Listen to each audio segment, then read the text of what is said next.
నమస్తే, welcome to I dream. నేను మీ మాధురి.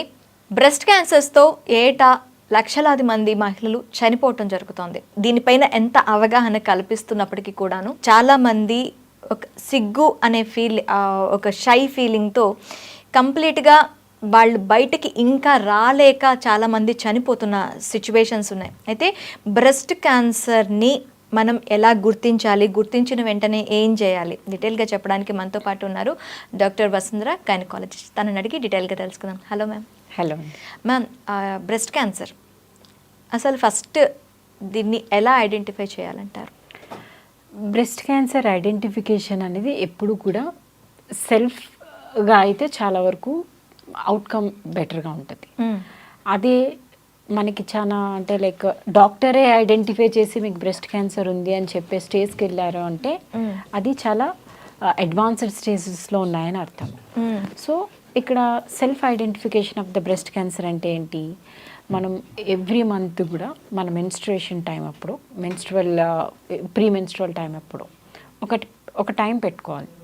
ఆ టైం పెట్టుకొని ఎవ్రీ మంత్ ఆ పర్టికులర్ డేస్లో బ్రెస్ట్ సెల్ఫ్ ఎగ్జామినేషన్ అని అంటారు. Okay. So breast self examination చేసుకొని మన బ్రెస్ట్లో టిష్యూస్ ఎప్పుడూ కూడా స్మూత్గా ఉంటాయి. అంటే లైక్ ఒక ఏమనాలి ప్లఫీగా స్పాంజీగా ఉంటాయి బ్రెస్ట్ టిష్యూ అంతా కూడా. ఆ టిష్యూ మన నార్మల్ బ్రెస్ట్కి ఉన్నప్పుడు మనకు అందులో ఏదైనా తేడా అయినప్పుడు ఒక చిన్న చిన్న లంప్స్ లాగా తెలుస్తూ ఉంటాయి. ఆ లంప్స్ని ఐడెంటిఫై చేయగలుగుతాం. సో అంటే ఎప్పుడు మనకి నార్మల్గా ఉన్న బ్రెస్ట్ దగ్గర నుంచి లంపీ స్టేజ్కి వెళ్తుంది బ్రెస్ట్ అంటే అది అబ్నార్మల్ చేంజెస్ అని అర్థం. ఓకే. సో ఆ చేంజెస్ని ఎప్పుడైతే ఐడెంటిఫై చేసామో ఇమ్మీడియట్గా మనం డాక్టర్ దగ్గరికి వెళ్ళి ఎగ్జామినేషన్ చేయించుకోవాలి. ఎగ్జామినేషన్ చేయించుకున్నప్పుడు బ్రెస్ట్కి ట్రిపుల్ అసెస్మెంట్ అంటారు. ట్రిపుల్ అసెస్మెంట్ అంటే ఒకటి క్లినికల్ ఎగ్జామినేషన్, అంటే డాక్టర్ ఎగ్జామిన్ చేసి అందులో లంప్ ఉందా లేదా అని చెప్పటం. రెండు రేడియోలాజికల్ ఎగ్జామినేషన్ అంటారు, అంటే అల్ట్రాసౌండ్ కానీ బ్రెస్ట్ క్యాన్సర్ రిలేటెడ్ చేంజెస్ ఏమైనా ఉన్నాయా లేదా బినైన్ చేంజెస్ అంటే ఫైబ్రాయిడ్నోమా అంటారు. చాలా మందికి బ్రెస్ట్లో గడ్డలు ఉంటాయి, వాటిని క్యాన్సర్ కాకపోతే ఫైబ్రాయిడ్నోమా గడ్డలు అంటారు. అట్లనే థర్డ్ ఏంటంటే పెథలాజికల్ ఎగ్జామినేషన్, అంటే మనకి ఏదైనా లంప్ ఉంది అని తెలిసిన తర్వాత అక్కడి నుంచి బయాప్సీ తీస్తాం, టిష్యూ తీస్తాం. టిష్యూ తీసి పెథాలజీకి పంపిస్తాం. ఆ పెథాలజీలో డాక్టర్స్ మైక్రోస్కోప్లో పెట్టి చూసి ఇది క్యాన్సర్ గడ్డనా లేకపోతే నార్మల్ గడ్డనా అంటారు. సో ట్రిపుల్ అసెస్మెంట్, ఒకటి clinical assessment, radiological assessment, pathological assessment. ఈ 3లో కూడా పాజిటివ్ అనిపిస్తే అది మ్యాలిగ్నెన్సీ. ఈ 3లో కూడా మెనీ టైమ్స్ చాలా వరకు ఫస్ట్ 2 స్టేజెస్లోనే తెలిసిపోతుంది అది క్యాన్సర్ కాదు అని చెప్పి. అట్లా అయినప్పుడు వాటిని మనము యాన్యువల్ ఎగ్జామినేషన్కి వదిలిపెట్టేసేవచ్చు. సో మనకి ఈ బ్రెస్ట్ లంప్స్ కొన్ని చాలా హార్డ్గా, హెవీగా, ఇబ్బందిగా అనిపిస్తాయి. అవి ఏంటి, మన బ్రెస్ట్లో ఉండే fat, breast is all made up of fat. అవును, చాలా వరకు. ఆ ఫ్యాట్ ఏంటంటే సొలిడిఫై అయిపోతుంది. ఇప్పుడు మనం చూడండి, మన చీజ్ కానీ బటర్ ఏదైతే ఉందో ఒక కూల్ టెంపరేచర్లో వదిలేస్తే సొలిడిఫై గట్టిగా అయిపోతుంది. నెయ్యి కూడా అంతే కదా. So this is all made up of fat tissue. Okay. So అది కూడా ఏమవుతుందంటే దానికి యాక్టివిటీ లేకపోయినా దాన్ని, అందుకనే అంటారు బ్రెస్ట్ డిసీజెస్ ఎక్కువ నల్లీ ప్యారెస్ ఉమెన్, అంటే like non feeding women, nulliparous non fed women అంటారు. అంటే బ్రెస్ట్ మిల్క్ ఇవ్వని విమెన్కి ఎక్కువ వస్తాయి, లేదా సెక్షువల్ యాక్టివిటీ లేని విమెన్కి ఎక్కువ వస్తాయి, అండ్ బాగా ఒబేస్ ఉన్న వాళ్ళకి ఎక్కువ వస్తాయి. సో ఈ చేంజెస్ అన్నీ ఏంటి అంటే బ్రెస్ట్లో ఏ రకమైన యాక్టివిటీ లేకపోవటం వల్ల సో ఏదైతే ఫ్యాట్ టిష్యూ మనకు ఉండిందో అది గట్టిగా అయిపోతుంది. ఒక స్టేజ్లో గట్టిగా అయ్యి ఒక పెద్ద రాయి లాగా తయారవుతుంది, లంప్ లాగా తయారవుతుంది. అది జస్ట్ మనం ఇలా పట్టుకోగానే తెలుస్తూ ఉంటుంది. కొంతమందికి పెయిన్లెస్ లంప్ ఉంటుంది, కొంతమందికి పెయిన్ఫుల్ లంప్ ఉంటుంది. సో అట్లా వచ్చినప్పుడు అది క్యాన్సర్ రిలేటెడా కాదా అనేది ఐడెంటిఫై చేయడం చాలా ఇంపార్టెంట్. కొంతమందికి ఏంటంటే మెన్స్ట్రువల్ సైకిల్స్తో పాటు అసోసియేటెడ్ బ్రెస్ట్ పెయిన్ ఉంటుంది, ప్రీ మెన్స్ట్రువల్ సిండ్రోమ్ అని అంటాం కదా. సో కొంతమందికి ఈ చేంజెస్ అన్నీ కూడా మెన్స్ట్రుయేషన్కి అసోసియేటెడ్గా అగ్రివేటెడ్గా ఉంటాయి. పీరియడ్స్ అయిపోయిన తర్వాత తగ్గుతూ ఉంటాయి. అట్లా ఈ చేంజెస్ అన్నీ కూడా మనకి నోటిఫై చేసుకొని సెల్ఫ్ అసెస్మెంట్ చేసుకుంటే ఎర్లీగా ఐడెంటిఫై చేయొచ్చు. ఓకే, సెల్ఫ్ అసెస్మెంట్లో మనకి తేలింది, డాక్టర్స్ ఎగ్జామిన్లో కూడా తేలింది, అలాంటప్పుడు మనం ట్రీట్మెంట్స్ ఎలా ఉంటాయి మ్యామ్ దీనికి? బ్రెస్ట్ క్యాన్సర్ అనేది ఏమనాలి, ఎంత ఎర్లీగా ఐడెంటిఫై చేస్తే అంత సింపుల్ లైఫ్ ఉంటుంది మనకి. సో చాలా ఎర్లీ స్టేజెస్లో ఐడెంటిఫై చేసాము. ఎట్లా మనకి మనమే సెల్ఫ్ ఎగ్జామినేషన్ చేసుకున్నప్పుడు, లేదో ఏమంటారు క్లినికల్ యాన్యువల్ హెల్త్ చెకప్కి వెళ్ళినప్పుడు, బ్రెస్ట్ ప్యాకేజెస్ వాటిల్లో విమెన్కి బ్రెస్ట్ స్క్రీనింగ్ ఉంటుంది. సో వాటిలో కూడా ఐడెంటిఫై చేశారనుకోండి, అంత అంటే లేట్ స్టేజెస్లో వెళ్ళలేదు, అప్పుడు చాలా సింపుల్ ఉంటుంది ట్రీట్మెంట్. సింపుల్గా బ్రెస్ట్ని తీస్తే సరిపోతుంది. ఓకే, బ్రెస్ట్ టిష్యూ తీసేసి, అది వాళ్ళకి కొంతమందికి ఇబ్బందిగా అనిపిస్తుంది బ్రెస్ట్ టిష్యూ తీసిన తర్వాత. సో వాళ్ళకి రీకన్స్ట్రక్టివ్ సర్జరీస్ చేయొచ్చు, ప్లాస్టిక్ సర్జరీ చేయొచ్చు, ఇంప్లాంట్స్ పెట్టచ్చు. చాలా అసలు వాళ్ళకి అయినట్టు కూడా తెలియదు, అంత సింపుల్గా ఉంటుంది ఎంత ఎర్లీగా ఐడెంటిఫై చేస్తే అంత. కానీ ఒక స్టేజ్లో ఐడెంటిఫికేషన్ ఎట్లా అయిపోతుందంటే, మా వరకు చాలా ఎడ్యుకేటెడ్ విమెన్ కూడా మేము చూస్తూ ఉంటాం కదా, ఇంకా బ్రెస్ట్ ఇంకా కంప్లీట్గా ప్లాస్టర్ అయిపోయి ఈ బ్రెస్ట్ కదలదు ఇంకా, అంత అయ్యేంత వరకు వాళ్ళు ఐడెంటిఫై కూడా చేసుకోరు. ఏదో చిన్న గడ్డ ఉంది అని అనుకుంటారు తప్ప, ఆ నిప్పులు అని ఉంటుంది కదా, ఆ నిప్పులు కూడా వెనక్కి వెళ్ళిపోయి దాని నుంచి కొంతమందికి అయితే పస్ వచ్చి, కొంతమందికి బ్లడ్ వచ్చి, అంత స్టేజ్ వరకు కూడా కొంతమంది ఐడెంటిఫై చేసుకోరు. అట్లాంటి వాళ్ళకి ఐడెంటిఫై చేసిన ఇంట్లో చెప్పడానికి సిగ్గు, భయము, ఏమంటారో. జనరల్ గా లేడీస్ ఏంటంటే వాళ్ళకి వచ్చిన ఏదైనా జ్వరమో దగ్గో జలుబో ఏదైనా వచ్చాయినంటే సర్లే ఏదో ఒక టాబ్లెట్ వేసుకుంటే తగ్గిపోతుందిలే అన్న దీంట్లో ఉంటారు. ఇంకా అలాంటి వాటికి ఆలోచించేటప్పుడు ఇంకా ఇలాంటి కొంచెం ప్రైవేట్ పార్ట్ దగ్గరికి వచ్చేసరికి ఇంకా ఎక్కువ షై అనేది ఉంటుంది, ఆలోచిస్తారు. సో ఈ స్టేజెస్లో ఐడెంటిఫై చేసిన బ్రెస్ట్ క్యాన్సర్ అయితే కనుక చాలా వరకు అప్పటికే మెటాస్టాటిస్ అంటే మెట్స్ వెళ్ళిపోయి ఉంటాయి బోన్కి. ఎక్కువ బ్రెస్ట్ క్యాన్సర్ మెట్స్ వచ్చేసి ఎక్కువ బోన్కి వెళ్తూ ఉంటాయి. సో ఒక్కొక్క పార్ట్లో క్యాన్సర్కి దానికి ఏమనాలి ప్రిఫరెన్స్ మెటాస్టాసిస్ ఉంటుంది అనమాట. ఈ బ్రెస్ట్కి వచ్చేది క్యాన్సర్ ఫస్ట్ బోన్కి వెళ్తూ ఉంటుంది మెటాస్టాసిస్, తర్వాత బ్రెయిన్కి వెళ్ళటం అట్లా ఉంటుంది. సో అంత స్టేజ్ వరకు వెళ్ళిపోతే కనుక అది కూడా మన అదృష్టం బాగుండి ఈ బ్రెస్ట్ ఏదైతే మాస్ తీసేసిన తర్వాత కీమోథెరపీకి అలా ఏమైనా అమికబుల్గా ఉంది, అవి చేసుకుంటే తగ్గుతాయి అనుకుంటే ఆ లైఫ్ కూడా చాలా వరకు బెటర్గా ఉంటుంది. ఎందుకంటే మెడిసిన్ అంతా అడ్వాన్స్ అయింది ఈ ప్రెసెంట్ రోజుల్లో. చాలా అడ్వాన్స్డ్ మెడిసిన్, ఆ కీమోథెరపీ డ్రగ్స్ కానీ, ఇదివరకు బ్రెస్ట్ క్యాన్సర్కి ట్రీట్మెంట్ అంటే చాలా దారుణంగా ఉండేది. ఆ breast cancer extensive breast cancer చేయడము, సర్జరీ చేయడము, ఆ తర్వాత చాలా ఇంటాలరబుల్ కీమోథెరపీ ఇవ్వటం అట్లా ఉండేది సిచ్యువేషన్. మనకు అంతే అప్పుడప్పుడే ఒక్కొక్క మెడిసిన్ అడ్వాన్స్మెంట్ అయ్యే కొద్దీ దాని సైడ్ ఎఫెక్ట్స్ తగ్గుతూ వస్తూ ఉన్నాయన్నమాట. ఇదివరకు మొత్తం హెయిర్ లాస్, విపరీతమైన హెయిర్ లాస్, ఇవి బాడీలో డిఫరెంట్ పార్ట్స్ మీద ఎఫెక్ట్ అనిపించడం, మనిషి బాగా సన్నగా అయిపోవటం, ఇట్లాంటి డిఫరెంట్ ఎఫెక్ట్స్ ఉండేవి. కానీ ఇప్పుడు బ్రెస్ట్ క్యాన్సర్ ట్రీట్మెంట్ చేసిన వాళ్ళకి వాళ్ళు చెప్తేనే కానీ మనకు తెలియట్లేదు నేను బ్రెస్ట్ క్యాన్సర్ సర్వైవర్ అని. ఓకే, సో అంత అడ్వాన్స్మెంట్ ఆఫ్ మెడికేషన్ వచ్చింది. సో మెడికేషన్ వచ్చింది, ట్రీట్మెంట్స్ వచ్చాయి, సర్జరీలు కూడా డిఫరెంట్ టైప్స్ ఆఫ్ టెక్నిక్స్ వచ్చేసాయి. సెంటినల్ లింఫ్ నోడ్ బయాప్సీ అంటున్నాం. అంటే మనకి అంటే ఎంతవరకు అయితే డిసీజ్ ఉందో అంతవరకే కట్ చేస్తే సరిపోతుందా, లేకపోతే ఇంకే పార్ట్ వరకు ఎక్స్టెండ్ చేయాలి సర్జరీ, అలాంటి ఐడెంటిఫికేషన్స్ అనేవి మళ్ళీ రిజల్ట్ 10 రోజుల తర్వాత 15 రోజుల తర్వాత వచ్చాక మళ్ళీ రీసర్జరీ చేసేదానికన్నా అప్పుడు చేస్తున్నప్పుడే ఎంత అడ్వాన్స్డ్గా సర్జరీ వెళ్ళాలి అంత ఐడెంటిఫికేషన్ అనేది వచ్చేసింది ఈ మధ్యకాలంలో బ్రెస్ట్ క్యాన్సర్ గురించి. అంటే ఓన్లీ సర్జరీ అనా మ్యామ్? మనకి క్యాన్సర్ అనగానే కీమో, తర్వాత రేడియేషన్, ఇలాంటివన్నీ కూడా ఉంటాయి కదా. ఎప్పుడు కూడా కీమో రేడియేషన్ ఎప్పుడు అది లోకల్గా యాక్ట్ చేయదు. మనం ఎంత ఇచ్చినా కానీ మొత్తం బాడీలో ఎఫెక్ట్ ఉంటుంది. కానీ బ్రెస్ట్ క్యాన్సర్లో ఏంటి అంటే మనకి ఆ క్యాన్సర్ బ్రెస్ట్లో ఉంది కాబట్టి డిసీజ్ లోడ్ ఎంత తీసేస్తే అంత రికవరీ బాగుంటుంది అనమాట.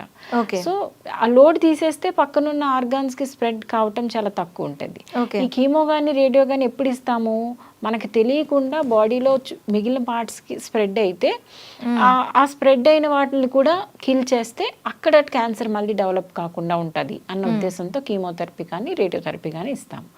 సో మనకి డిసీజే లోకలైజ్డ్గా ఉంది, పక్కకి ఎక్కడికి స్ప్రెడ్ కాలేదంటే ఇంకా బ్లెస్డ్ కదా మనం. అవును. అవును.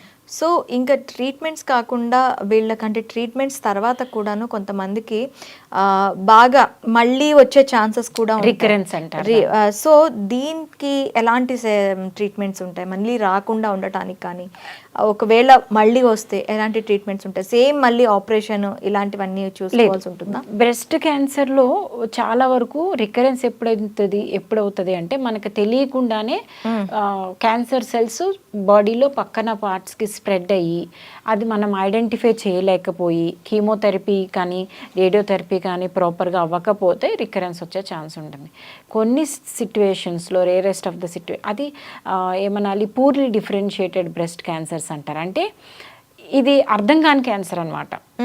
ఇది ఈ టైప్ ఆఫ్ క్యాన్సర్ అంటే ఈ టైప్ ఆఫ్ మెడిసిన్ ఇవ్వాలని ఉంటుంది, ఇంకొక టైప్ ఆఫ్ క్యాన్సర్ అంటే ఇంకొక టైప్ ఆఫ్ మెడిసిన్ ఇవ్వాలని. కొన్ని పూర్లీ డిఫరెన్షియేటెడ్, అవి ఏ కేటగిరీకి చెందవు, వాటికి ఏ టైప్ ఆఫ్ మెడిసిన్ ఇవ్వాలన్నది కూడా కొంచెం కన్ఫ్యూజన్గానే ఉంటుంది. ఓకే. సో అట్లాంటి స్టేజెస్లో అవి ఎటు ట్రావెల్ చేస్తాయన్నది కూడా చాలా ఇబ్బంది. సో నేను చెప్పినట్టుగా ప్రిడిస్పోజిషన్ ఉంటుంది ఒక్కొక్కటి ఆర్గాన్కి ఒక్కొక్క స్ట్రక్చర్. ఇప్పుడు నేను బ్రెస్ట్ క్యాన్సర్కి ఎక్కువ బోన్స్ ప్రిడిస్పోజిషన్ ఉంటుంది.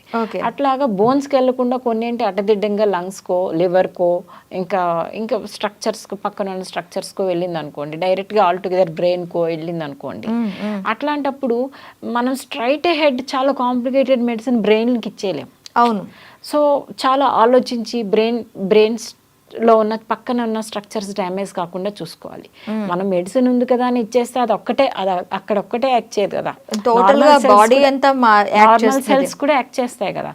సో అంత ప్రిసైజ్డ్గా క్యాలిక్యులేటెడ్గా తెలుసుకొని మెడికేషన్ ఇవ్వాలి. సో అట్లాంటి సిట్యువేషన్ అంత రికరెన్స్ ఇలాంటి సిట్యువేషన్స్లోనే రికరెన్సెస్ ఎక్కువ వచ్చే ఛాన్స్ ఉంటుంది. మనం ప్రాపర్గా ట్రీట్ చేయలేకపోతే రికరెన్స్ ఎక్కువ వస్తుంది. కానీ మంచిగా ఎర్లీగా డయాగ్నోస్ చేసి తొందరగా సర్జరీ చేయించుకొని దానికి అవసరమైతే క్యాన్సర్ కానీ ఇది కీమోథెరపీ కానీ మిగిలిన థెరపీస్ ఏమైతే ఉన్నాయో చేయించుకుంటే రికరెన్స్ రేట్ చాలా తక్కువ. ఓకే. ఇంకా బ్రెస్ట్ క్యాన్సర్స్ని మనం ఇంట్లోనే ఎట్లా మనం చేసుకోవాలి అంటారు ఐడెంటిఫై? బ్రెస్ట్ క్యాన్సర్కి identification only one thing, self examination of the breast. అది మాత్రం it is the heart rule of the breast cancer. Heart rule of the breast cancer అంటే ఏంటి, నేను చెప్పినట్టుగా ఫస్టే చెప్పాను, ఎవ్రీ మంత్ ఏదో ఒక పర్టికులర్ టైం పెట్టుకోండి. ఎక్కువ చాలామంది మేము అవేర్ చేసేది ఎట్లా అంటే మీ మెన్స్ట్రుయేషన్ టైం అప్పుడు చూసుకోండి. మెన్స్ట్రువల్ టైం అప్పుడు విమెన్ ఎప్పుడు కూడా వాళ్ళ ఓవరాల్ హెల్త్ ఎప్పుడు కాన్సన్ట్రేట్ చేస్తారు. సో వాళ్ళ జెనిటల్ క్లీనినెస్ చూసుకుంటారు. At the same time self examination breast అప్పుడు మర్చిపోతే ఈ మంత్ మెన్స్ట్రుయేషన్ వచ్చినప్పుడు మన బ్రెస్ట్ ఎగ్జామిన్ చేసుకుంటే మళ్ళీ నెక్స్ట్ మంత్ మెన్స్ట్రుయేషన్ వచ్చినప్పుడు బ్రెస్ట్ ఎగ్జామినేషన్ డెఫినెట్గా చేసుకోవాలి. మన చక్కగా పడుకొని చేసుకోవచ్చు, నిల్చొని చేసుకోవచ్చు అండ్ కూర్చొని చేసుకోవచ్చు. ఒక పొజిషన్ ప్రాపర్ పొజిషన్ చెప్పాలంటే మనం చక్కగా నిల్చొని రెండు చేతులు ఇట్లా పైకి ఎత్తి బ్రెస్ట్ని మనం ఫ్రీగా బ్రెస్ట్ టిష్యూని ఫ్రీగా హ్యాంగ్ అయ్యేటట్టు చేసి మన పామ్స్ మన ఏదైతే అరిచేయి ఉంటుందో అరిచేయితో బ్రెస్ట్ మొత్తం 4 కార్నర్స్లో ఇట్లా ఒత్తుకుంటూ ఉంటే మనకి ఏదైనా చిన్న లంపు ఉన్నా ఐడెంటిఫై అయిపోతుంది. సో మన అంటే లైక్ 3 o'clock నుంచి 6 o'clock పొజిషన్, 6 o'clock నుంచి 9 o'clock పొజిషన్, 9 నుంచి 12, 12 నుంచి 3 అట్లా 4 quadrantsని గట్టిగా అంచి పెట్టుకొని ఇట్లా క్లాక్ వైజ్గా చూసుకుంటూ ఉంటే మనకి బ్రెస్ట్లో ఏమైనా లంప్ ఉందా లేదా తెలిసిపోతుంది. లంప్ ఉంది అంటే ఇమ్మీడియట్గా డాక్టర్ దగ్గరికి వెళ్ళి డాక్టర్ చేతి కూడా క్లినికల్గా ఎగ్జామినేషన్ చేపించి డాక్టర్కి ఏదైనా డౌట్ అనిపిస్తే అల్ట్రాసౌండ్ బ్రెస్ట్ చేయించుకోవచ్చు. అల్ట్రాసౌండ్ బ్రెస్ట్లో ఇమ్మీడియట్గా మనకి ఏమైనా డౌట్ వచ్చిందనుకోండి అక్కడే డాక్టర్ బయాప్సీ తీసేస్తారు. లేదు డాక్టర్కి అల్ట్రాసౌండ్లో మనకు తెలియటం లేదు, చిన్న నాడ్స్ ఉన్నాయి, దాన్ని బయాప్సీ తీయటం కూడా చాలా ఈజీ కాదు, అప్పుడు ఏంటి మ్యామోగ్రామ్ బ్రెస్ట్ చేయించుకోవచ్చు. మ్యామోగ్రామ్లో ఇంత చిన్న చిన్నవి కూడా మైక్రో క్యాల్సిఫికేషన్స్ కూడా తెలిసిపోతాయి. మ్యామోగ్రామ్లో ఎంతో టెక్నాలజీ వచ్చేసింది ఇప్పుడు. Early stages of breast cancer చిన్న ఇంకా డెవలప్ అవుతుంది అన్నది కూడా ఇప్పుడు చాలా వరకు కనిపెట్టేస్తాయి మ్యామోగ్రామ్లో. అట్లానే మ్యామోగ్రామ్ కూడా ఎవ్రీ ఇయర్ చేయించుకోకూడదు. మ్యామోగ్రామ్కి ఏంటంటే రేడియేషన్ రిస్క్ ఉంటుంది. ప్రతిసారి అసలు చాలా మందికి తెలియని విషయం ఏంటంటే ఎవ్రీ ఇయర్ వెళ్ళి మ్యామోగ్రామ్ చేయించుకోవాలి బ్రెస్ట్ క్యాన్సర్ స్క్రీనింగ్లో అని చాలామంది అనుకుంటారు. కానీ మ్యామోగ్రామ్ అందరికీ అవసరం ఉండదు. మ్యామోగ్రామ్ సస్పెక్టెడ్ వాళ్ళకి మాత్రమే మ్యామోగ్రామ్ చేయించుకోవాలి. ఎందుకంటే మ్యామోగ్రామ్తోనే రేడియేషన్ రిస్క్ ఎక్కువ ఉంది. ఓకే, సో ఆ రేడియేషన్ రిస్క్ ఎక్స్పోజర్కి కాకుండా ప్రొటెక్ట్ చేసుకోవాలి అని అంటే ఎవ్రీ ఇయర్ యాన్యువల్ అల్ట్రాసౌండ్ అనేది చాలా ఇంపార్టెంట్. అల్ట్రాసౌండ్లో ఏదైనా డౌట్ వస్తేనే మ్యామోగ్రామ్ చేయించుకోండి, లేకుంటే అక్కర్లేదు. ఓకే, చివరిగా అసలు నార్మల్గా బ్రెస్ట్ క్యాన్సర్ గురించి అవగాహన గురించి చెప్పాలి అంటే మహిళలకు మీరు ఏం చెప్తారు? బ్రెస్ట్ క్యాన్సర్ గురించి అవగాహన అంటే ఫస్ట్ సెల్ఫ్ లవ్ చాలా ఇంపార్టెంట్. చాలామంది మన బాడీ గురించి పట్టించుకోరు, మన ఓన్ హెల్త్ గురించి పట్టించుకోరు. అండ్ తర్వాత మన ఇంట్లో వాళ్ళందరికీ, విమెన్ అయితే ఇంట్లో వాళ్ళందరికీ ఏమొచ్చినా కేర్ చేస్తాం, కానీ మన హెల్త్ని నెగ్లెక్ట్ చేస్తాము. సో మీరు అన్నట్టుగా సో సెల్ఫ్ లవ్ చాలా ఇంపార్టెంట్. సెల్ఫ్ లవ్ మనం బాగుంటే కదా మిగిలిన వాళ్ళకి కూడా ఏదైనా ఫ్యామిలీ బాగుంటుంది. సో మన హెల్త్కి చాలా వరకు self examination every month on the same time చేసుకోవాలి. యాన్యువల్ హెల్త్ చెకప్స్లో breast examination, ultrasound of the breast important, అది చేయించుకొని అండ్ క్లినిషియన్తో ఆర్ మీ గైనకాలజిస్ట్తో మీకున్న డౌట్స్ కానీ మీ హెల్త్ సిట్యువేషన్ కానీ ఒకసారి చెప్తే వాళ్ళు మెడిసిన్ కామన్ విమెన్కి తెలీదు. సో వాళ్ళు మీకున్న రిస్క్ ఫ్యాక్టర్స్కి ఈ టైప్ ఆఫ్ టెస్ట్ చేయించుకోండి. మీ ఫ్యామిలీ హిస్టరీలో క్యాన్సర్ ఉందా, అయితే మీరు ఈ టైప్ ఆఫ్ టెస్ట్ చేయించుకోండి. చాలామందికి బ్రెస్ట్ క్యాన్సర్కి మ్యామోగ్రామ్ ఉంటుందని తెలుసు చాలామంది, కానీ కొన్ని జెనెటిక్ టెస్టింగ్ చేసుకుంటే కూడా మీకు హిడెన్ రిస్క్ ఉంటే తెలుస్తుంది అనేది తెలీదు. కానీ ఎవరికి జెనెటిక్ టెస్టింగ్ చేయించాలి, ఎవరికి అక్కర్లేదు అనేది డాక్టర్ చెప్తారు. So breast self examination and డాక్టర్తో annual checkup, if necessary test చేయించుకుని మన రొటీన్ హెల్త్ చెకప్లో పార్ట్ అండ్ పార్సల్ చేస్తే కనుక బ్రెస్ట్ క్యాన్సర్ నుంచి ఈజీగా బయటపడవచ్చు. And in case if you are diagnosed with breast cancer, nothing to worry, చాలా అడ్వాన్స్డ్ మెడికేషన్ వచ్చింది. If you strictly adhere to the treatment, survival కూడా అంతే ఈజీ ఉంటుంది. మ్యామ్ ఇంకో డౌట్ నాకు, నార్మల్గా మదర్కి బోన్ క్యాన్సర్ ఉంది, లేదు అంటే సర్వైకల్ క్యాన్సర్ ఉంది, ఏదో ఒక పార్ట్లో మదర్కి కానీ ఫాదర్కి కానీ క్యాన్సర్ అటాక్ అయింది. అలాంటి టైంలో మనకి జెనెటికల్గా క్యాన్సర్ అనేది అటాక్ అవుతుందని మనకి సైంటిఫికలీ ప్రూఫ్. సో వీళ్ళకి బ్రెస్ట్ క్యాన్సర్ వచ్చే అవకాశం ఉంటుందా? లేదు. ఫాదర్కి ఏదో క్యాన్సర్, మదర్కి ఏదో క్యాన్సర్ ఉంటే మనకి బ్రెస్ట్ క్యాన్సర్ వస్తుంది అని లేదు. కానీ రిప్రొడక్టివ్ ఆర్గాన్స్, మదర్కి రిప్రొడక్టివ్ ఆర్గాన్ క్యాన్సర్ ఉంటే మనకి కూడా రిప్రొడక్టివ్ ఆర్గాన్ క్యాన్సర్ వచ్చే ఛాన్స్ ఉంటుంది. సో మదర్కి బ్రెస్ట్ క్యాన్సర్ ఉంటే మనకి రిస్క్ ఎక్కువ. అదే మదర్కి ఓవేరియన్ క్యాన్సర్ ఉందంటే మనకి ఓవేరియన్ క్యాన్సర్ ఛాన్సెస్ ఎక్కువ. అయితే మదర్కి బ్రెస్ట్ క్యాన్సర్ ఉన్నప్పుడు మనం కూడా ఈ రిప్రొడక్టివ్ ఆర్గాన్స్ అన్నిటికీ కొన్ని కామన్ జీన్స్ యాక్ట్ చేస్తాయి. సో మనం కూడా దాని పర్టికులర్ రిలేటెడ్ జెనెటిక్ టెస్టింగ్ చేయించుకోండి ఇఫ్ నెసెసరీ. చేయించుకొని ఆ జెనెటిక్ టెస్ట్లో స్ట్రాంగ్ ప్రిడిస్పోజిషన్ ఉంది అని అంటే ప్రొఫిలాక్టిక్ థెరపీస్కి వెళ్తారు. ప్రొఫిలాక్టిక్ థెరపీ అంటే చాలా మంది ఇప్పుడు యాంజెలినా జోలిని చూసాం, ఆమెకి BRCA1 BRCA2 జీన్స్ అని కొన్ని జెనెటిక్ టెస్టింగ్ చేయించుకున్నారు.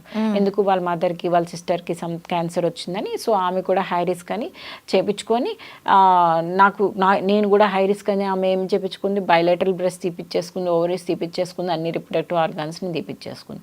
సో ఇవన్నీ కూడా వీటికి మనం ఎంత జెన్యూనిటీ ఎంతవరకు అది కరెక్ట్ అని చెప్పలేకపోవచ్చు. కానీ రిస్క్ అసెస్మెంట్ ఫ్యాక్టర్ బట్టి కొన్ని అవసరమైతే ఎస్ ఇట్ ఈస్ ఇండికేటెడ్.